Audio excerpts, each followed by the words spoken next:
আলাইকুম। আনন্দ পাঠশালায় আপনাদের স্বাগতম। আজকে আমরা আয়নার প্রতিবিম্ব গঠন নিয়ে আলোচনা করব।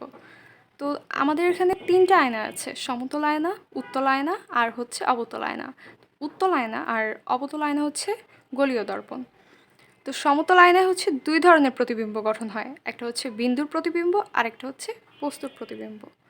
তো দেখো এখানে x একটি বিন্দু, তো x বিন্দুর আমরা প্রতিবিম্ব গঠন করব।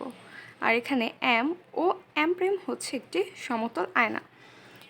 তো এখানে দেখো যে x বিন্দু থেকে প্রতিবিম্ব গঠন করতে হলে প্রথমে এটা x বিন্দু থেকে একটি রশ্মি লম্ব বরাবর আপতিত হয়ে আবার লম্ব বরাবরই কিন্তু ফিরে আসবে। অর্থাৎ এটা যখন লম্বভাবে আয়নার উপর পড়বে তখন সেটা লম্বভাবেই ফিরে যাবে। আবার x বিন্দু থেকে একটি রশ্মি ও বিন্দুতে আপতিত হয়ে কিউ বিন্দু দিয়ে প্রতিফলিত হবে। এখানে এটা আপতিত রশ্মি। আপতিত রশ্মি অভিলম্বের সাথে যে কোণ উৎপন্ন করে সেটা আপাতন কোণ, আর প্রতিফলিত রশ্মি অভিলম্বের সাথে যে কোণ উৎপন্ন করে সেটা প্রতিফলন কোণ। তো আপতন কোণ আর প্রতিফলন কোণ সবসময় সমান হবে, তাই যখন তোমরা আঁকবা তখন এই কোণটার মান সমান ধরে এই কোণটার মানটা আঁকবা। আর যখন আমরা এই যে কিউ ও রশ্মি আর m' রশ্মিটা পিছন দিকে বর্ধিত করব তখন সেটা x' বিন্দুতে মিলিত হবে। এই x' x বিন্দুর প্রতিবিম্ব। এরপর বস্তুর প্রতিবিম্ব। এখানে x y একটা বস্তু আর m p m' একটি আয়না, সমতল আয়না। তো এখানে দেখো যে প্রথমত y বিন্দু থেকে একটা রশ্মি লম্বভাবে আয়নায় আপতিত হয়ে আবার লম্বভাবেই প্রতিফলিত হবে। আর আরেকটা রশ্মি p বিন্দুতে আপতিত হয়ে p e বিন্দুতে প্রতিফলিত হবে। এখানে ই চোখ, তুমি যে চোখ দিয়ে দেখতেছো সেই চোখে সেটা প্রতিফলিত হবে। এখানে যদি অভিলম্ব আঁকো তাহলে দেখবে যে আপতন কোণ আর প্রতিফলন কোণ কিন্তু সমান। আবার x বিন্দু থেকে কিউ বিন্দুতে আপতিত হয়ে সেটা আবার ই বিন্দুতে প্রতিফলিত হবে। এখানেও আপতন কোণ আর প্রতিফলন কোণ কিন্তু সমান হবে। যখন তোমরা এই ই পি বিন্দু আর y m' বিন্দু পিছনের দিকে বর্ধিত করবা তখন সেটা y' বিন্দুতে মিলিত হয়ে যাবে।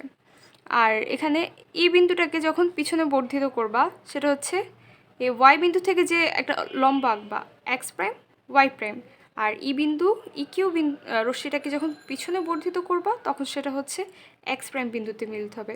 অর্থাৎ এই x' বিন্দুটা x বিন্দুর প্রতিবিম্ব আর y বিন্দুর প্রতিবিম্ব y'।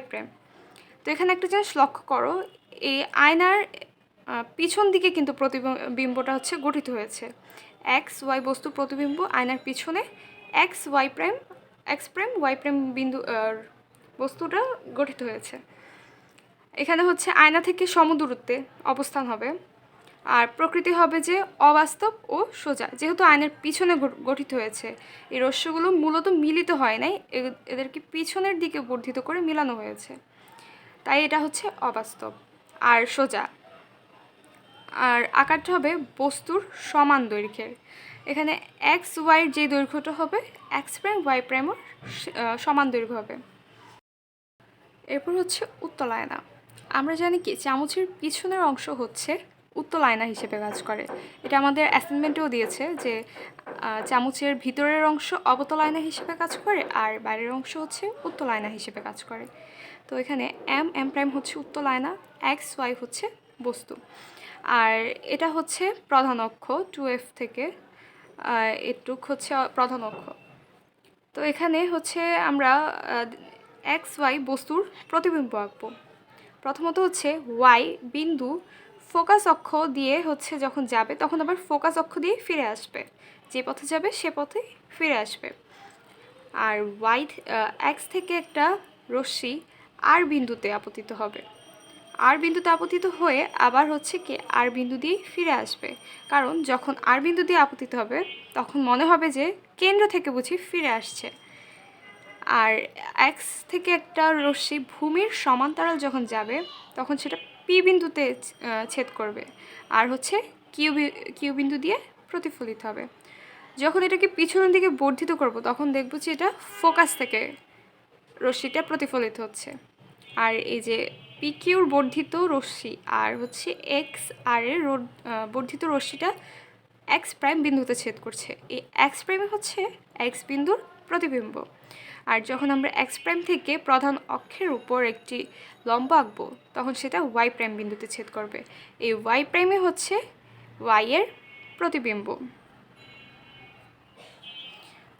তো দেখো এখানে বস্তুর প্রতিবিম্ব কিন্তু খুবই ছোট আসছে, বস্তুর আকারের তুলনায় খুবই ছোট অর্থাৎ খর্বিত। তো প্রতিবিম্বের অবস্থান হচ্ছে ফোকাস আর হচ্ছে মেরুর মাঝখানে। এটা হচ্ছে মেরুবিন্দু আর ফোকাস বিন্দুর ঠিক মাঝখানে না, মাঝখানে। বস্তুটা যত দূরে থাকবে অর্থাৎ এই এক্স ওয়াই বস্তু আয়না থেকে যত দূরে থাকবে প্রতিবিম্ব ফোকাস বিন্দুর তত কাছে গঠিত হবে। তোমরা এরকম অনেকগুলো প্রতিবিম্ব এঁকে দেখতে পারো, কিন্তু সব সময় প্রতিবিম্বটা ফোকাস আর মেরুর মাঝখানে গঠিত হবে। আর প্রকৃতি অবশ্যই অবাস্তব হবে, যেহেতু আয়নার পিছন দিকে গঠিত হয়েছে। এই রশ্মিগুলো মূলত মিলিত হয় নাই, পিছন দিকে বর্ধিত করে মেলানো হয়েছে, তার কারণে এটা অবাস্তব হবে। আর অবাস্তব হলেই সোজা হবে। এই জিনিসটা মাথায় রাখবা, যখন বস্তুর প্রকৃতি অবাস্তব হবে তখন সেটা সোজা হবে, আর যখন বাস্তব হবে তখন উল্টো হবে। আমরা একটু পরে এটা দেখব। এর হচ্ছে আকার হচ্ছে খর্বিত। বস্তুটা আয়না থেকে যত দূরে যাবে প্রতিবিম্ব তত ছোট হবে। এটা হচ্ছে উত্তল আয়নার প্রতিবিম্ব গিয়েছে। তো উত্তল আয়নায় যেখানেই রাখো, ফোকাস বিন্দুর ভেতরে রাখো বা বাইরে রাখো বা কেন্দ্রের বাইরে রাখো, যেখানেই রাখো না কেন সবসময় প্রতিবিম্ব হবে ফোকাস আর মেরুর মাঝখানে, সবসময় খর্বিত হবে আর অবাস্তব হবে। এরপর হচ্ছে অবতল আয়না। অবতল আয়নায় 6 ধরনের প্রতিবিম্ব গঠন হয়। আমরা দেখো নাম্বারিং যদি করি, এটা হচ্ছে 1 2 3 4 5 and 6। এখানে এটা হচ্ছে অসীমে আছে বস্তুটা, মানে এটা অসীমে আমরা এটা দেখতে পারতেছি না। এটা অসীম থেকে যখন কোনো রশ্মি আসবে তখন সেটার প্রতিবিম্ব কেমন হবে। এটা হচ্ছে কেন্দ্রের বাইরে আছে, এটা কেন্দ্রের মধ্যে আছে। 4 হচ্ছে কেন্দ্র আর ফোকাসের মাঝখানে, 5 হচ্ছে ফোকাসে, আর 6 হচ্ছে ফোকাস বিন্দুর ভেতরে। এই 6টা জায়গায় যখন বস্তু রাখা হবে তখন 6 রকমের প্রতিবিম্ব গঠন হবে। এখন এটা মনে রাখার একটা কৌশল আছে, সেটা হচ্ছে বস্তুর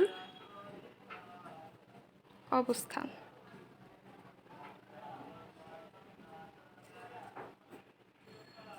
আর হচ্ছে প্রতিবিম্বের অবস্থান।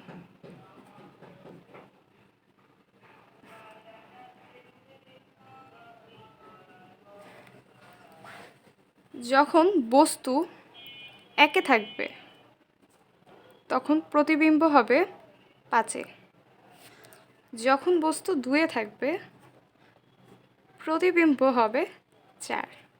যখন 3 হবে তখন 3-এ থাকবে।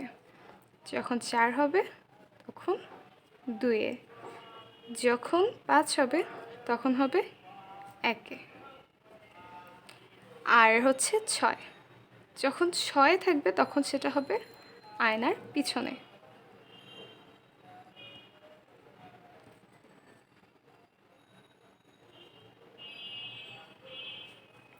অর্থাৎ বস্তুর অবস্থান যখন 1 হবে অর্থাৎ অসীমে থাকবে তখন বস্তু হচ্ছে ফোকাস অর্থাৎ 5-এ গঠিত হবে প্রতিবিম্ব। যখন হচ্ছে বস্তুর অবস্থান 2-এ থাকবে কেন্দ্রের বাইরে তখন এর প্রতিবিম্ব গঠিত হবে কেন্দ্র আর ফোকাসের মাঝখানে অর্থাৎ 4-এ। এরপর যখন 3-এ হবে অর্থাৎ কেন্দ্রের উপর থাকবে তখন সেটা কেন্দ্রের উপরেই গঠিত হবে। 4-এ থাকলে হবে 2-এ, আর হচ্ছে 5-এ থাকলে হবে অসীমে অর্থাৎ ফোকাসে থাকলে অসীমে হবে। আর যখন 6-এ থাকবে তখন সেটা হবে আয়নার পিছনে। আর শুধুমাত্র এই একটা জায়গাতেই হচ্ছে প্রতিবিম্ব অবাস্তব হয় আর অত্যন্ত বিবর্ধিত হয়। আর হচ্ছে হ্যাঁ, এই 6টা প্রতিবিম্ব বস্তু থাকলে 6 ধরনের প্রতিবিম্ব গঠন হয়। আর তোমরা হচ্ছে এই সূত্র দ্বারা মনে রাখতে পারো, বা হচ্ছে তোমরা অন্যান্য তোমাদের টেকনিক অনুযায়ী মনে রাখতে পারো। তো আমরা এখানে হচ্ছে চিত্রগুলো এঁকে রেখেছি। আমরা 6 নাম্বার থেকে শুরু করি। যখন এই যে বস্তুর অবস্থান 6-এ তখন সেটা কিন্তু হচ্ছে আয়নার পিছনে গঠিত হয়েছে। এখানে এক্স ওয়াই হচ্ছে একটা বস্তু, ওয়াই থেকে আলোকরশ্মি প্রধান অক্ষে আপতিত হয়ে আবার প্রধান অক্ষ বরাবরই প্রতিফলিত হয়েছে।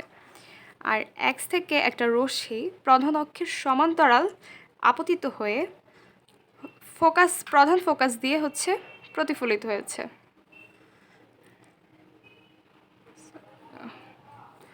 আর আরেকটা রশ্মি হচ্ছে কেন্দ্র দিয়ে, মানে কিউ বিন্দুতে আপতিত হয়ে হচ্ছে আবার একই পথে হচ্ছে ফিরে আসছে, প্রতিফলিত হয়েছে, অর্থাৎ কেন্দ্রতে প্রতিফলিত হয়েছে। যখন আমরা রশ্মি দুইটাকে বর্ধিত করব তখন সেটা এক্স প্রাইম বিন্দুতে মিলিত হবে।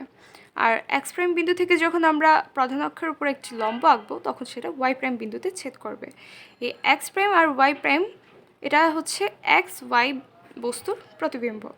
তো এখানে অবস্থান হচ্ছে আয়নার পিছনে, আমরা আগেই বলেছি। আর প্রকৃতি দেখো এটা অবাস্তব, যেহেতু আয়নার পিছনে গঠিত হয়েছে তাই এটা অবাস্তব আর সোজা। অবাস্তব হলে এটা সোজা হবে সব সময়। আর আকৃতি হচ্ছে বিবর্ধিত, বস্তু থেকে অনেকটাই বিবর্ধিত। কিন্তু এরপর দেখো ফোকাসের উপর, যখন একটা বস্তু এক্স ওয়াই ফোকাস বিন্দুর উপর রাখা হবে তখন সেটার কিন্তু অসীমে প্রতিবিম্ব গঠিত হবে। প্রথমেই হচ্ছে এই যে ওয়াই বিন্দু থেকে প্রধান অক্ষ বরাবর আপতিত হয়ে প্রধান অক্ষ দিয়ে ফিরে আসবে। এক্স থেকে একটি রশ্মি প্রধান অক্ষের সমান্তরাল গিয়ে হচ্ছে ফোকাস দিয়ে প্রতিফলিত হবে। আরেকটি রশ্মি হচ্ছে কিউ বিন্দুতে আপতিত হয়ে হচ্ছে কিউ সি বিন্দু দিয়ে প্রতিফলিত হবে। তো মূলত রশ্মিগুলো এখানে কিন্তু মিলে না, এটা হচ্ছে একদম অসীমে গিয়ে মিলিত হয়, তার কারণে এটার অবস্থান হচ্ছে অসীম।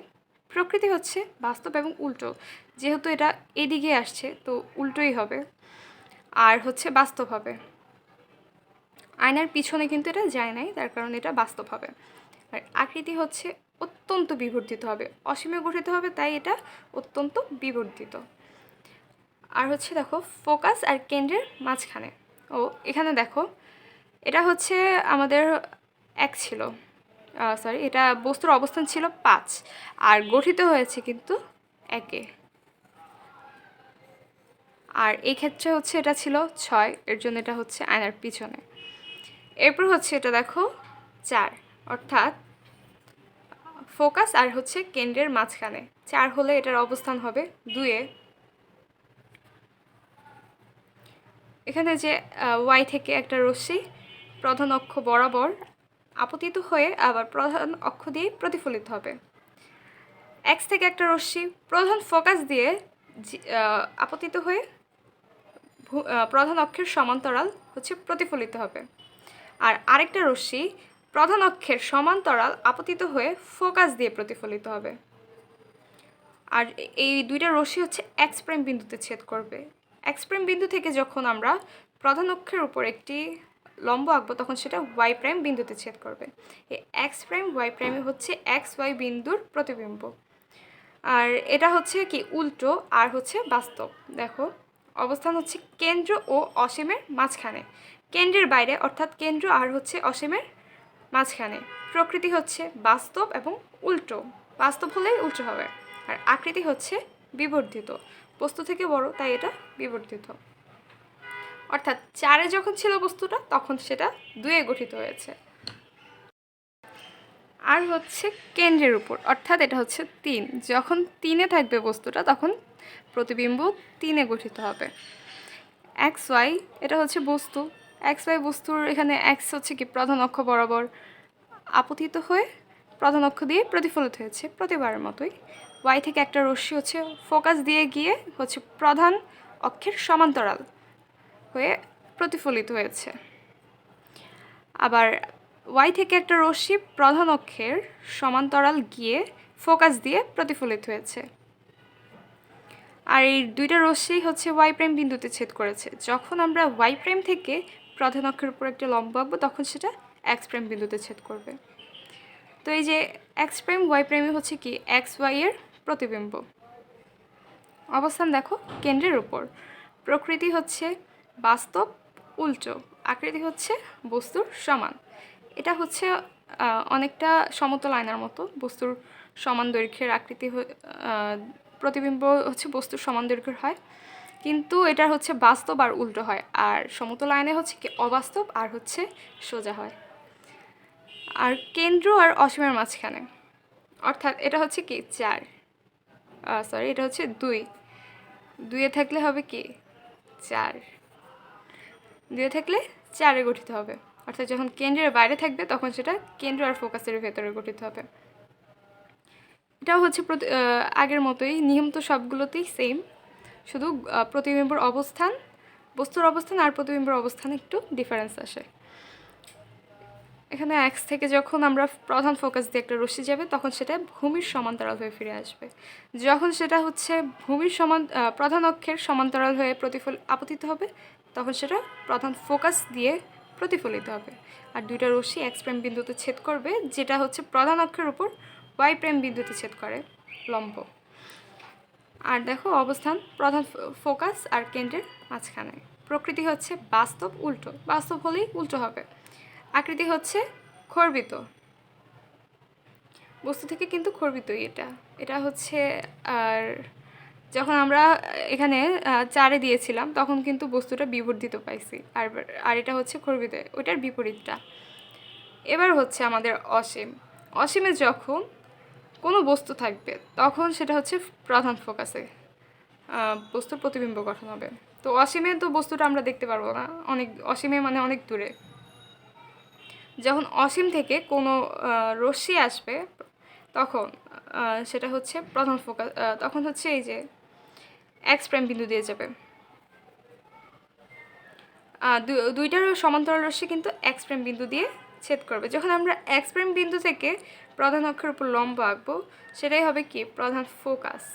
অর্থাৎ এটা প্রধান ফোকাসের উপরেই বস্তুর প্রতিবিম্ব গঠিত হয়। এটা আমাদের মানে মুখস্থ রাখতে হবে। অসীমে হলে সেটা হচ্ছে প্রধান ফোকাসের উপর বস্তুর প্রতিবিম্ব গঠিত হবে, আর প্রধান ফোকাসে বস্তুর অবস্থিত হলে অসীমে প্রতিবিম্ব গঠিত হবে।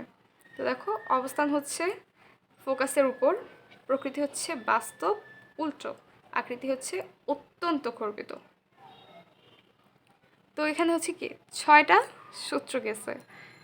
যখন এটা হচ্ছে 1-এ থাকবে তখন এটা হচ্ছে কি 6-এ গঠিত হবে, 5-এ গঠিত হবে।